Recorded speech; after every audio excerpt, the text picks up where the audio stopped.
Hello guys, welcome to our channel. இந்த வீடியோவில் நம்ம எதை பற்றி பார்க்க போகிறோம்னா, பொதுவாக நம்ம இது வரைக்கும் ரோஸ் செடி மேக்ஸிமம் அந்த மாதிரி ரோஸ் செடி மட்டும்தான் பார்த்துட்டு இருந்தோம். ஓரளவுக்கு அதை மட்டும் தான் மேக்ஸிமம் கவர் பண்ணணும்னு வச்சுங்களேன். ஏற்கனவே முன்ன ஒரு ஷார்ட்ஸில் போட்டிருப்போம். இந்த சம்மங்கி பூச்செடி நம்ம வந்து கிழங்கா எடுத்து நட்டு அதை செடியை வளர்த்துட்ருக்கோம். அதோட அப்டேட் தான் நீங்கள் பார்க்க போகிறோம். அதுக்கு முன்னாடி ஏன் நம்ம ரோஸ் செடி காட்டுறோம்னா, நம்ம இது வரைக்கும் கொடுத்துக்கிற உரத்துக்கான க்ரோத்து தான் பார்க்க போகிறோம். ஓகேங்களா?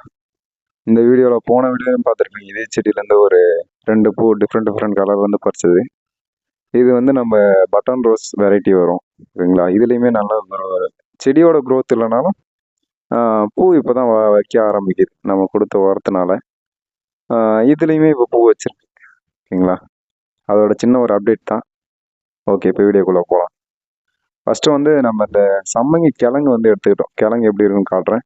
அதுக்கு முன்னாடி இந்த இடத்துல நம்ம ரோஸ் செடி வச்சுருந்தோம். அது ஒரு சில காரணங்களால் செத்துருச்சு. அது எதனால் செத்துச்சுன்னு கேட்டிங்கன்னா, நம்ம இந்த வேர்பூச்சி விழுந்துச்சுன்னு சொன்னோம் பார்த்தீங்களா, அது ரொம்ப சிவியராக போயிடுச்சு. அதனால் அதை மட்டும் காப்பாற்ற முடியல. ஓகேங்களா?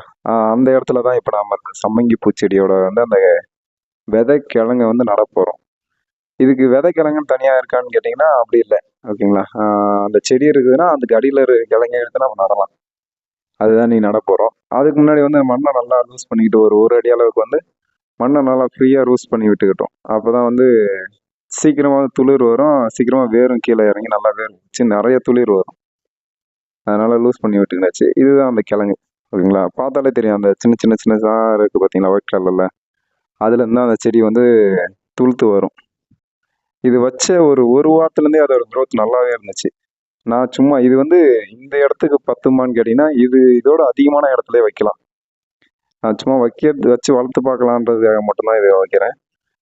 சப்போஸ் இந்த அளவுக்கு கிழங்கு கிடச்சுன்னா கண்டிப்பாக இந்த மாதிரி ஒரு 4-5 தொட்டியில் இல்லை க்ரோ பேக்கில் அந்த மாதிரி வச்சுருங்க. இந்த இடமே இதுக்கு பத்தாது.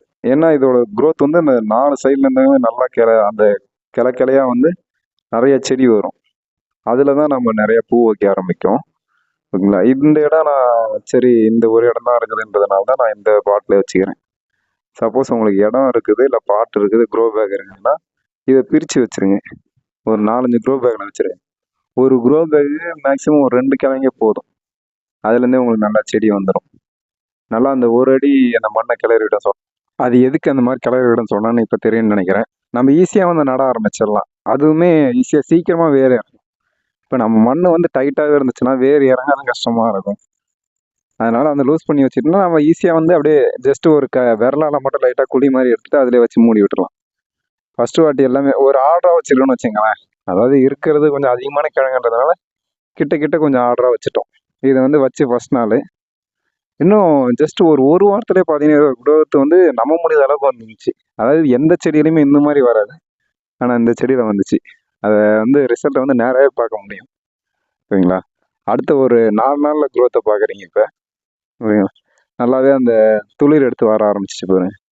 இது வந்து மண்ணுக்குள்ளே வைக்காமல் வெளியில் இந்த மாதிரி ஃப்ரீயாக வச்சுருக்கீங்கன்னா இந்த மாதிரி துளுத்துலாம் வராது. அது மட்டும் அப்படியே இருக்கும்.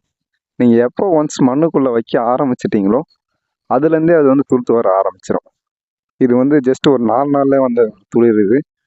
அதுக்கடுத்தது பார்த்தீங்கன்னா ஒரு வாரத்துலாம் நல்ல ஒரு க்ரோத் வந்துருச்சு. 4லேருந்து அடுத்து ஒரு 2 நாள் கழித்து பார்த்து உங்களுக்கு நல்ல ஒரு க்ரோத் வந்துச்சு. இது வந்து அந்த மேக்ஸிமம் அதில் எவ்வளோ வைக்க முடியுமோ வச்சுட்டேன். இதில் மீதி ஒரே ஒரு கிழங்கு மட்டும் இதில் வச்சு விட்டேன். உங்களுக்கு அந்த வேர் இறங்குங்களா 4 நாளில் டக்குன்னு அந்த மண்ணுலேருந்து ஈரம் பட்ட உடனே வேர் இறங்க ஆரம்பிச்சிச்சு. இந்த மாதிரி தான் இந்த ஒரு கிழங்கு இருந்துச்சுன்னா இது எத்தனை மூலையிலேருந்து வரும்னு பார்க்குறீங்களா? அதை சுற்றி அந்த சின்னதாக ஒயிட்டாக இருக்குல்ல, அது எல்லாமே புதுசாக வர அந்த செடியோட க்ரோத்து தான். தெரியுதுங்களா? இந்த மாதிரி ஒரு கிழங்குலேருந்து மேக்ஸிமம் ஒரு 10 குருத்து வரைக்குமே வரும்.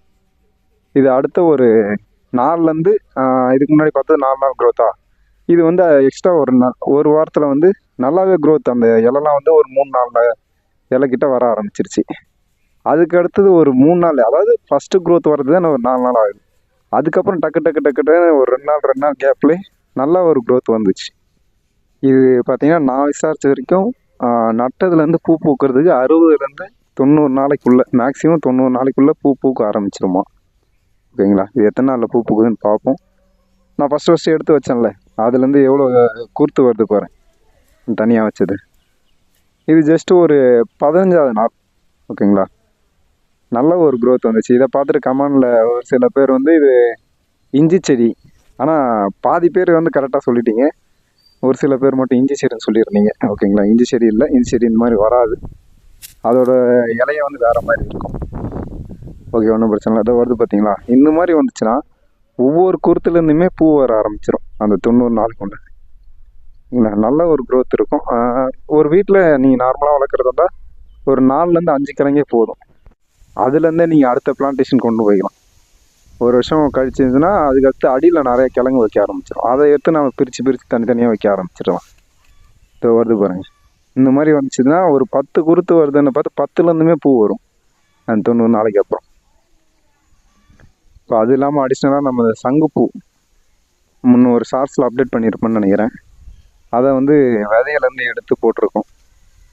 இது பார்த்தீங்களா, எல்லாருக்குமே வர காமன் பிரச்சனை. எனக்கு நிறைய கமெண்ட் வர்றது இந்த மாதிரி தான் வரும், செடி காயுதுன்னுட்டு. எனக்குமே அந்த பிரச்சனை இருக்குது. அதாவது கிளைமேட் உடனே சேஞ்ச் ஆகிறதுனால. ஆனால் நம்ம கொடுக்குற உரம் அதை பொறுத்து வந்து நம்ம அடியில் இருக்க துளிர் வந்து நல்லா இருக்கும். அதை உங்களுக்கு வீடியோ பார்த்துருந்தப்ப தெரியும்னு நினைக்கிறேன். அதனால் வந்து காயம்தான். ஒரு சில செடிக்கு வந்து கிளைமேட் செட் ஆகாது, அதனால் அது காயறதுக்கான வாய்ப்புகள் அதிகமாகவே இருக்குது. அதே இடத்துல இருக்கிற இந்த செடி பார்த்தீங்கன்னா நல்லாவே பூ பூத்துட்டு இலையுமே நல்லாவே டிஃப்ரெண்ட் உங்களுக்கு தெரியும் பாருங்கள். இதில் அந்த செடிக்கும் இந்த செடிக்கும் உள்ள ஒரு டிஃப்ரெண்ட் உங்களுக்கு வந்து பார்க்கப்பதே தெரியும். ரெண்டுமே ஒரே இடத்துல தான் வச்சுருக்கேன், ஒரே உரம் தான் கொடுக்குறேன், ஒரே டைமில் தான் தண்ணி ஊற்றுறேன், ஒரே மாதிரி மெயின்டெனன்ஸ் தான் நடக்குது. ஏன் இதுக்கு மட்டும் நல்லா இருக்குது அந்த செடி அந்த மாதிரி ஆகுதுன்னா, ஒரு சில வெரைட்டியை பொறுத்து அந்த மாதிரி மாறும். கிளைமேட் சடனாக சேஞ்ச் ஆக பார்த்து செடி வந்து உடனே சேஞ்ச் ஆகாது. அதனால் வந்து ஒரு சிலது காயலாம். ஓகேங்களா, அதை சாகாமல் மட்டும் பார்த்துக்கிறோம், மற்றபடி வேறு ஒன்றும் இல்லை. மேக்ஸிமம் இந்த சம்மங்கி சொன்னோம் இல்லைங்களா, இதை வந்து ஒரு 10 கிழங்கு, அதாவது அதிகபட்சம் 10 கிழங்கு இருந்தாலே போதும், அதை வச்சு நம்ம எடுத்துடலாம். நல்ல ஒரு growth. அதாவது இருக்கிறதுல ரோஸ் செடியோட இந்த செடியே எனக்கு நல்லா இருக்க மாதிரி தெரியுது பார்க்குறதுக்கு. பூவே இல்லைனாலுமே செடி வளர்ந்து வர பார்த்து அவ்வளோ ஒரு நல்லா இருக்கு. எல்லாமே ட்ரை பண்ணி பாருங்கள். எனக்கு கிடைச்சது நான் எடுத்து வச்சுருந்தேன். இதை கிட்டத்தட்ட ஒரு 2-3 மாதத்து பக்கமும் நான் நடாமலே வச்சுருந்தேன். அது எந்த ஒரு பிரச்சனையுமே வரல கிழங்குல. அடுத்த அப்டேட் இந்த சங்குப்பூவை வச்சு பார்ப்போம். இப்போ இதுதான் பார்த்தீங்கன்னா இன்னைக்கு லாஸ்ட்டாக, அதாவது ஒரு 20 நாளைக்கு அப்புறம் எடுத்த அப்டேட்.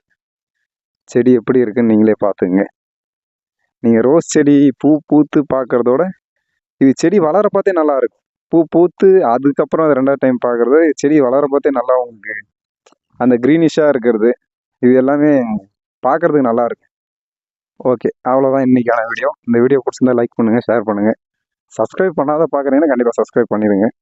Okay, thank you.